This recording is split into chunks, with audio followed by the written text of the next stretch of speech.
The human settlement on Kepler 442b had been built inside a massive crater, its transparent dome gleaming under the light of the distant orange sun.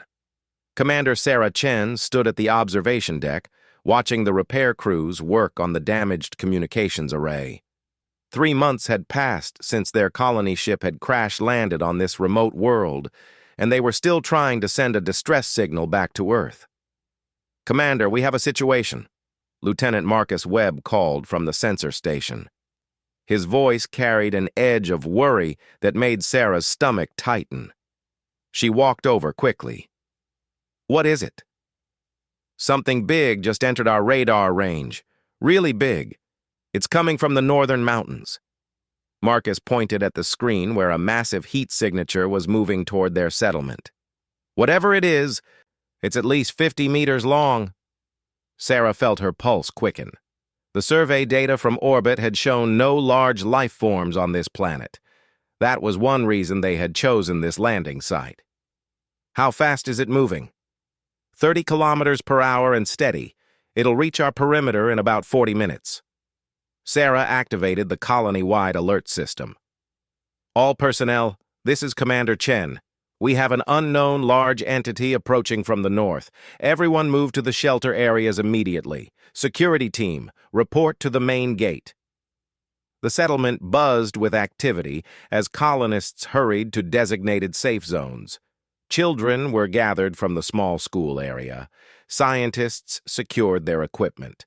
The security team, consisting of only 8 people armed with basic weapons meant for small predators, assembled at the northern entrance. Sarah joined them, pulling on her protective suit. Through the dome's transparent panels, she could see dust rising in the distance. The ground began to tremble slightly, a rhythmic vibration that grew stronger with each passing minute. "Should we prepare to fire, Commander?" asked Security Chief Thompson, a former military officer who had retired to join the colony program. "Hold your fire unless I give the order," Sarah said firmly. "We don't know what we're dealing with. It might not be hostile." The trembling intensified. Then they saw it. The creature that emerged from behind the rocky outcropping was unlike anything Sarah had ever imagined. It walked on 4 massive legs, each as thick as an ancient tree trunk. Its body was covered in dark scales that shimmered with hints of deep purple and blue. A long tail swept behind it, leaving grooves in the red soil. But it was the head that made everyone stare in silent awe. The creature had the unmistakable features of what humans would call a dragon. A long snout, large eyes that glowed with golden light, and a crest of horns that curved backward from its skull. Steam rose from its nostrils with each breath, creating small clouds in the cool air. "By all the stars," Thompson whispered, "it's a dragon." The creature stopped about 100 meters from the dome. It lowered its massive head and looked directly at the humans gathered at the gate. For several long moments, nobody moved. Nobody breathed. Then the dragon did something completely unexpected. It sat down, much like a dog would sit, and tilted its head to one side. The gesture was so clearly non-threatening, so curious, that Sarah felt her fear begin to fade. "It's intelligent," she said quietly. "Look at its eyes. It's studying us." The dragon made a low rumbling sound, not quite a roar, but more like a deep purr. It reminded Sarah of distant thunder. The creature slowly extended one of its front legs and placed something on the ground. Then it carefully pushed the object forward and retreated several steps. "What did it just do?" Marcus asked over the radio from inside the command center. "It left something for us," Sarah replied. She made a decision that she knew might be remembered as either brave or foolish. "I'm going out there." "Commander, that's not safe," Thompson protested. "It just showed us a peaceful gesture. If we respond with fear, we might make an enemy. If we respond with trust, we might make a friend." Sarah moved toward the airlock. "Keep your weapons ready, but pointed down. Do not fire unless that creature attacks me." Her heart pounded as she stepped through the airlock and walked across the open ground between the settlement and the dragon. The creature watched her with those intelligent golden eyes remaining perfectly still. Up close, it was even more magnificent. Each scale seemed to catch the light differently. She could feel the heat radiating from its body. Sarah reached the object the dragon had left. It was a piece of crystal, about the size of her fist, that glowed with a soft blue light. Strange symbols were carved into its surface. She picked it up carefully and held it up so the dragon could see. "Thank you," she said, knowing the creature probably couldn't understand her words, but hoping it might understand her tone. The dragon made that rumbling sound again, but this time it sounded pleased. It stood up slowly, turned around, and began walking back toward the mountains. After a few steps, it stopped and looked back at Sarah as if inviting her to follow. Sarah stood there holding the crystal, watching the magnificent creature disappear into the distance. She had no idea what the crystal meant or why the dragon had given it to them. But she knew, with absolute certainty, that their presence on this world had just become far more complicated and far more interesting than anyone had planned. Sarah called an emergency meeting in the command center. Every department head crowded into the small room, their faces showing a mixture of excitement and concern. The glowing crystal sat in the center of the table, casting dancing blue shadows on the walls. "We need to figure out what this means," Sarah said. "Dr. Patel, you're our xenobiologist. What's your assessment of the creature?" Dr. Amara Patel adjusted her glasses and pulled up images on the wall screen. "Based on the brief footage we captured, the entity displays clear signs of advanced intelligence. The deliberate approach, the non-threatening posture, and most importantly, the gift-giving behavior all suggest sophisticated social awareness. It understands symbolic communication." "So it's trying to talk to us," Marcus said. "Exactly." Dr. Patel zoomed in on the crystal. "This object is clearly manufactured, not natural. The symbols carved into it are systematic and regular. This is writing, or at least some form of information storage." Dr. James Rodriguez, the colony's chief engineer, leaned forward. "I've been scanning the crystal. It's emitting a very weak electromagnetic field in a specific pattern. The pattern repeats every 37 seconds. It might be a message." "Can you decode it?" Sarah asked. "I'm trying, but we're working blind. We have no reference for their language or communication methods." James ran his hand through his hair in frustration. It could take weeks or months to make sense of it. Sarah stood and walked to the window. The sun was setting, painting the sky in shades of orange and pink. In the distance, she could see the mountains where the dragon had disappeared. "We don't have months. That creature came here for a reason. It gave us something specific. There's an urgency to this." "You think it wants us to follow it," Thompson said. It wasn't a question. "The way it looked back at me, yes. I think it was showing us a path." Sarah turned to face her team. "I want to organize an expedition to the mountains. Small group, minimal weapons, maximum recording equipment. We go tomorrow morning." The room erupted in voices. Several people spoke at once, arguing about safety and protocols. Sarah let them talk for a moment before raising her hand for silence. "I know this is risky, but we're alone on an alien world with no way to contact home. If there's intelligent life here that wants to communicate with us, we need to try. This might be our best chance at survival." Dr. Patel nodded slowly. "I agree. The creature showed no aggression. If it wanted to harm us, it could have easily destroyed our dome." "I'm coming with you," Thompson said firmly. "If you're going into unknown territory, you need security." Sarah selected a team of 5, including herself, Thompson, Dr. Patel, James, and a young botanist named Lisa Park, who had excellent navigation skills. They spent the evening preparing supplies and equipment. Sarah barely slept that night, her mind racing with possibilities about what they might find. The next morning, they set out just after dawn. The terrain was rough, with red rocks and scattered patches of strange purple vegetation that resembled ferns. The dragon had left clear tracks in the soft soil, making it easy to follow its path. They walked for 3 hours, stopping occasionally to rest and document the local plant life. Lisa collected samples of everything they encountered. The air was thin but breathable, and the temperature was comfortable under their protective suits. "Commander, look at this," James called out. He was examining a rock formation near the dragon's tracks. Strange symbols were carved into the stone, similar to those on the crystal. Dr. Patel photographed them carefully. "It's a marker. We're on the right path." They found more markers as they continued, each one confirming they were heading in the intended direction. The mountains grew larger ahead of them, their peaks touching the clouds. Sarah noticed that the dragon's tracks led toward a specific valley between two tall peaks. As they entered the valley, the landscape changed dramatically. The barren red soil gave way to rich earth covered in lush vegetation. A stream of clear water ran down the center, sparkling in the sunlight. Strange flowers bloomed everywhere, filling the air with a sweet scent. "This is incredible," Lisa breathed. "The biodiversity here is 10 times greater than anywhere else we've surveyed." Thompson suddenly held up his hand in a signal to stop. "Movement ahead. Multiple heat signatures." They all froze.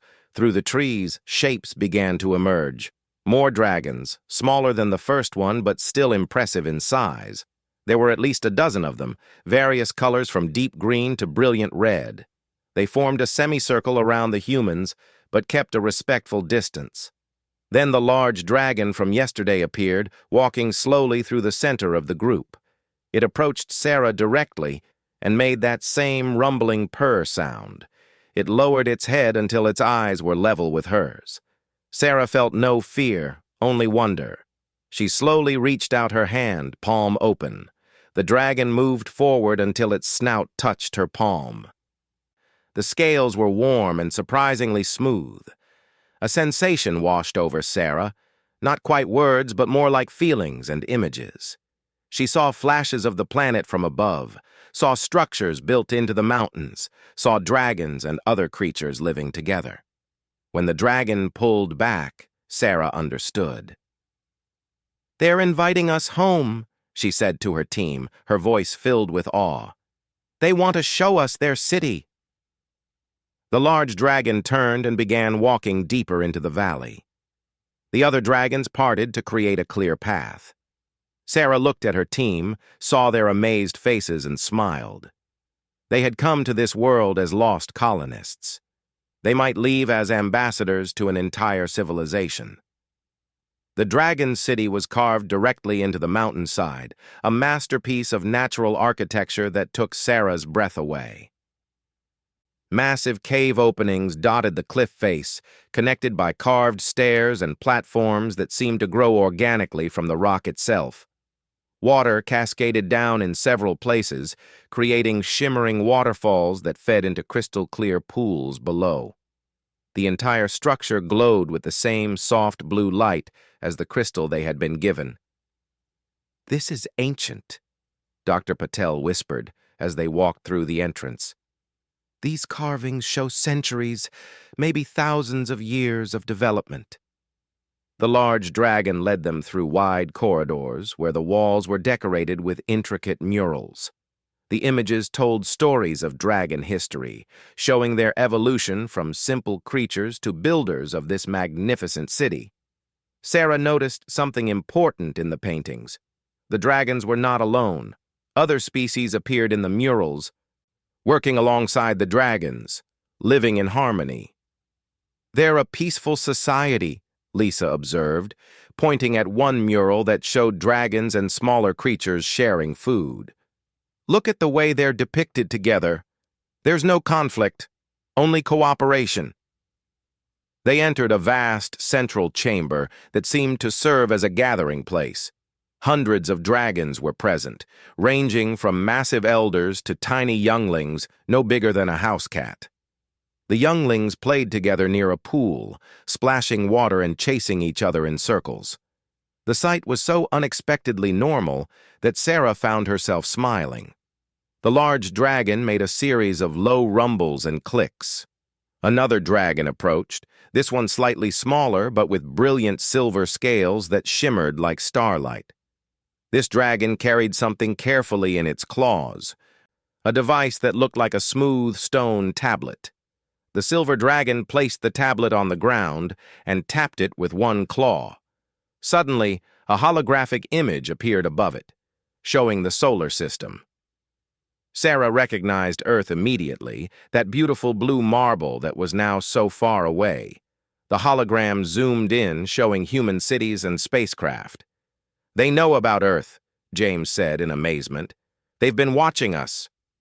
The hologram changed, now showing their colony ships crash landing on this planet. Then it showed something that made Sarah's heart sink. A large asteroid was heading toward the planet, its trajectory marked in red. Numbers and symbols appeared that James quickly began calculating on his handheld device. "Commander," James said quietly, his face pale, "if I'm reading this correctly, that asteroid will impact this planet in approximately 4 months. The collision will be catastrophic." The large dragon rumbled again, and the hologram changed once more. Now it showed the dragon city and the human settlement both destroyed, buried under debris and fire. Then the image shifted to show something different, dragons and humans working together, building something large in space. "They want our help," Sarah realized. "They have the knowledge, but they need our technology. They need us to build something to stop the asteroid." The silver dragon tapped the tablet again. New images appeared showing detailed technical plans. Sarah recognized some of the concepts from her training: rocket propulsion systems, guidance computers, structural engineering. But the dragons had combined these ideas with their own technology in ways that seemed impossible, yet brilliant. Dr. Patel studied the plans carefully.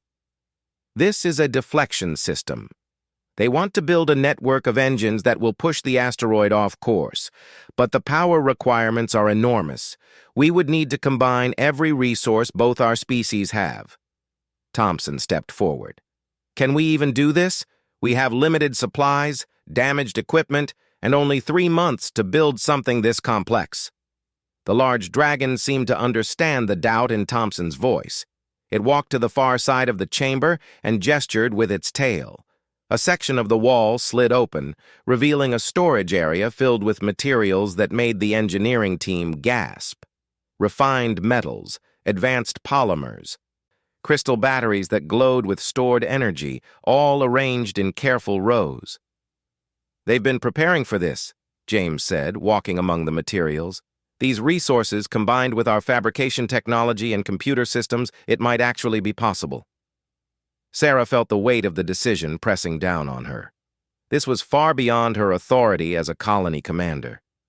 She was being asked to commit her people to a massive project with an alien species they had just met. Failure would mean death for everyone on the planet, but doing nothing would guarantee the same result. She looked at the large dragon, whose golden eyes watched her with what seemed like hope. She thought about the younglings playing in the pool, innocent and unaware of the danger coming from the sky. She thought about her own colonists, families who had traveled across the stars for a new beginning. "We'll do it," Sarah said firmly. "We'll work together." The large dragon made a sound that was almost like a sigh of relief. It lowered its head in what Sarah now recognized as a gesture of gratitude. The other dragons in the chamber began making harmonious rumbling sounds, a song of hope and unity. The silver dragon approached Sarah and gently touched her shoulder with one claw. More images flooded her mind, feelings of partnership and shared purpose. She understood that this was more than just survival. This was the beginning of something unprecedented, the first true alliance between humans and another intelligent species. "We need to get back to the settlement," Sarah told her team. "We have a lot of work to do and not much time to do it." "Dr. Patel?" Start analyzing their technical plans. James, figure out what equipment we can contribute. Thompson, we'll need to organize work crews. As they prepared to leave, the young dragons approached shyly, their eyes wide with curiosity. One brave youngling touched Lisa's hand gently, and she laughed with delight. In that moment, Sarah knew they had made the right choice. The fate of two species now rested on their ability to trust each other and work as one. The next morning, Sarah stood before the entire colony in the central plaza. Every colonist had gathered, their faces showing confusion and concern. News of the asteroid had spread quickly, and fear rippled through the crowd like wind across water. "I know you're scared," Sarah began, her voice steady and clear. "I am too, but I've also seen something incredible. We are not alone on this world, and we are not without hope." She activated the large display screen behind her, showing footage of the Dragon City and the technical plans. Gasps and murmurs filled the plaza as people saw the dragons for the first time. These beings are called the Drakevni in their own language. They have lived on this planet for thousands of years. They knew about the asteroid before we did, and they have a plan to stop it. But they need our help, and we need theirs. An older colonist named Mr. Harrison stood up. "How can we trust them? We know nothing about these creatures." "They came to us peacefully," Sarah replied. "They shared their knowledge, their resources, and their home. They could have hidden and let us face this disaster alone, but instead, they chose partnership." That tells me everything I need to know about their character. Dr. Patel stepped forward to explain the technical details. The plan required building 6 large thruster units that would attach to the asteroid's surface. The combined force would gradually alter the asteroid's path over the course of 3 months, causing it to miss the planet entirely. "The Drakvini have materials and power sources we cannot create," Dr. Patel explained. "We have precision manufacturing, computer systems, and knowledge of modern engineering. Separately, neither species can build what's needed in time. Together, we can." The colony's chief administrator, Elena Vasquez, raised her hand. "What exactly will our people need to do?" James Rodriguez pulled up detailed work schedules. "We'll organize into mixed teams, humans and Drakveni working side by side. Our fabricators will create component parts using their materials. Their craftspeople will assemble larger structures. Our programmers will design guidance systems. Their engineers will integrate power cores. Every person in this colony will have a role." Over the next few days, the settlement transformed into a massive workshop. The Drakveni sent teams of workers who arrived each morning and worked alongside the humans. At first, the interactions were awkward. Humans were nervous around the massive dragons, and the Drakveni seemed uncertain about the small, fragile humans. But slowly, barriers began to break down. A human welder named Tom Chen was struggling to cut a piece of metal that was too thick for his torch. A young Drakveni worker approached and gestured for permission. When Tom nodded, the dragon breathed a focused stream of incredibly hot air that sliced through the metal like butter. Tom stared in amazement, then grinned and gave the dragon a thumbs up. The Drakveni tilted its head in confusion until Tom showed it how the gesture meant approval. Soon, dragons throughout the worksite were trying to make thumbs-up gestures with their claws, creating a moment of shared laughter. Lisa Park worked in the materials processing area with 3 Drakveni scientists. Despite the language barrier, they communicated through drawings, mathematical equations, and hand gestures.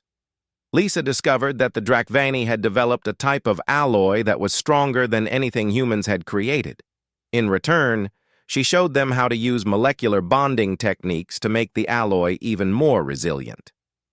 The Drakveni scientists made their rumbling purr sound, which Lisa had learned meant they were pleased. The children of the colony were the fastest to adapt. While adults worked on the construction project, Young colonists played with Drakveni younglings during breaks.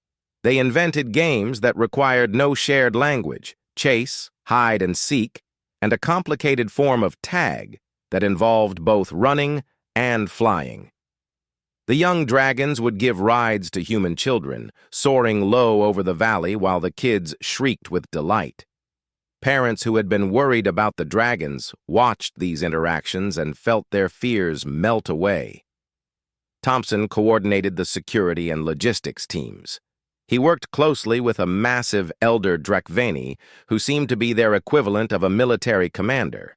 The elder dragon, whose scales were dark as midnight, taught Thompson about the geography of the planet and potential dangers they might face. In return, Thompson shared human tactical knowledge and organizational systems. They developed a mutual respect that transcended species.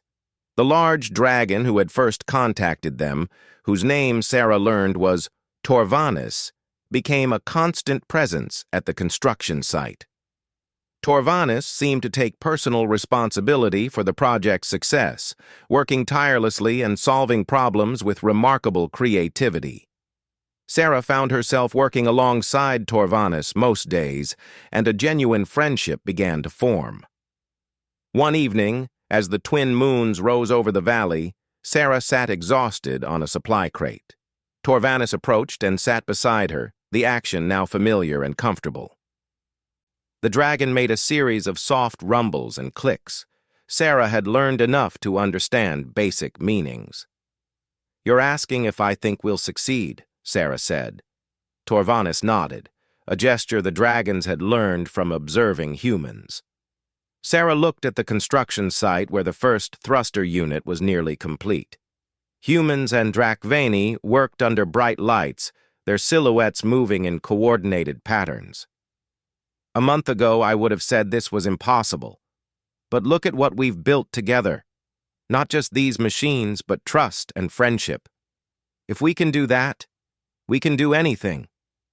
Torvanis made that deep, purring sound and gently touched Sarah's shoulder with one claw. In her mind, Sarah felt a wave of warmth and gratitude. She placed her hand on Torvanis's scaled arm in return. Above them, the stars shone brightly in the clear night sky. Somewhere among those stars, an asteroid hurtled toward them. But Sarah felt no fear. They would face it together, two species united by common purpose and growing affection. Whatever happened, they would not face it alone. The final thruster unit was loaded onto the Drakveni transport ship exactly 2 weeks before the asteroid would reach its critical intercept point. Sarah stood in the launch bay carved deep within the mountain, watching as human technicians and Drakveni engineers performed last-minute checks on the massive device. "All systems are ready, Commander," James reported, his face showing the exhaustion they all felt. 3 months of constant work had pushed everyone to their limits, but they had done it. 6 thruster units, each one a masterpiece of combined human and Drakveni technology, were now positioned and waiting in orbit. "What's the success probability?" Sarah asked quietly. James hesitated. 73% if all 6 units fire perfectly on schedule. But there are so many variables. We've never tested anything like this at full scale. Sarah nodded. There had been no time for test runs, no opportunity for mistakes. They would get one chance, and it had to work perfectly. The transport ship launched with a roar that shook the mountain. Sarah watched it disappear into the orange sky, carrying the hopes of 2 entire species. In orbit, human pilots and Drakveni navigators would work together to position the final thruster and prepare for the synchronized firing sequence. Back at the colony settlement, the mood was tense. Families gathered in the central plaza, watching the main display screen that showed the asteroid's approach. The Drakveni had brought their younglings to the human settlement, a gesture that Sarah understood was deeply significant. They were trusting humans to protect their children. Torvanis stood beside Sarah on the observation platform. Over the past months, they had developed a communication system that mixed basic Drakvani sounds, human words, and shared mental images. It was crude but effective.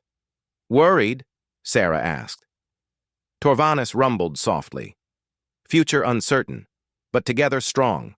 Alone, both species fail. Together, both survive." Sarah smiled at how much progress they had made.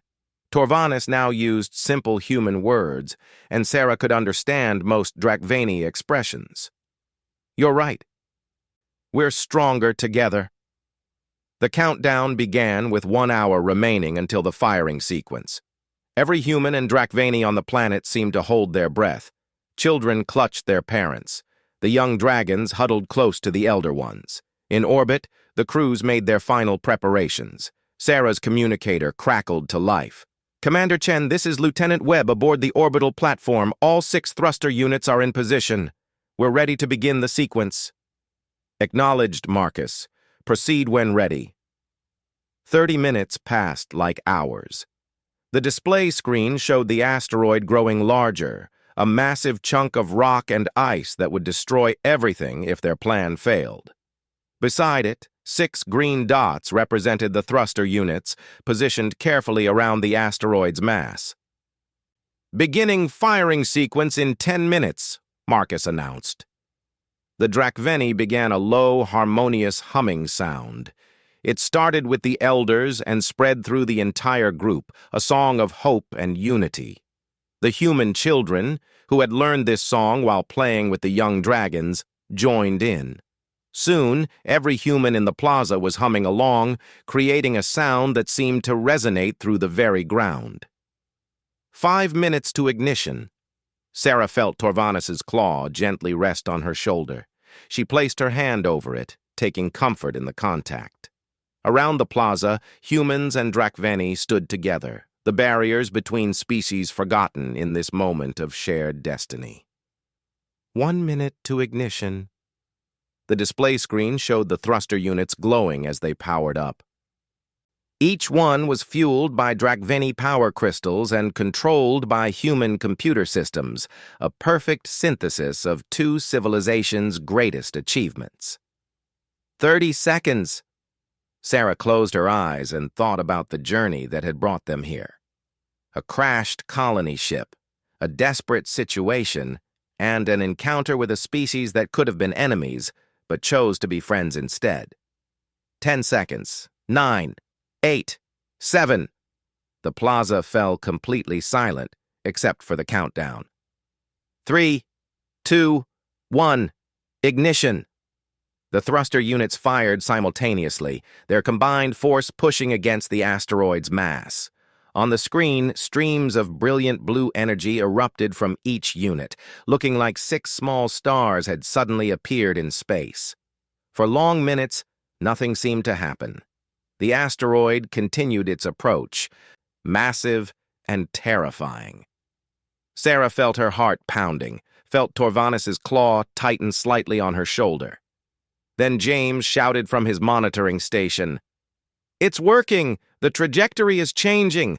Look at the deviation readings!" The numbers on the screen began to shift. Slowly, incrementally, the asteroid's path was bending. The change was tiny at first, just fractions of a degree, but those fractions multiplied across the vast distance of space. "Current calculations show the asteroid will miss the planet by 400,000 kilometers, Marcus reported from orbit, his voice breaking with emotion. "I repeat, we have achieved safe deflection." The plaza erupted in celebration. Humans hugged each other and cried with relief. The Drakvani made their rumbling purr sounds and touched snouts in their version of an embrace. Children, both human and Drakvani, ran in circles shouting with joy. Sarah found herself wrapped in an awkward but heartfelt hug with Torvanis, the massive dragon carefully avoiding crushing her with its strength. Through their connection, Sarah felt waves of gratitude, relief, and something deeper, a bond of friendship that would last forever. Over the following days, as the asteroid sailed harmlessly past the planet, The celebrations continued. But more importantly, plans began for the future. The humans would stay on this world, not as isolated colonists, but as partners with the Drakvani. They would build new settlements together, share knowledge, and create a civilization that combined the best of both species. Sarah stood at the observation deck one evening, watching the sunset paint the sky in brilliant colors. Torvanis joined her, as had become their custom. "What comes next?" Sarah asked. Torvanis rumbled thoughtfully. "Together we build. Together we explore. Together we reach stars." Sarah smiled, looking up at the emerging stars. Somewhere out there was Earth, where humanity had begun its journey. And here, on this distant world, humanity had found something unexpected and precious. True friends among the stars, and a future brighter than any they could have imagined alone. The crisis had ended, but the real adventure was just beginning. Claude is AI and can make mistakes. Please double-check responses.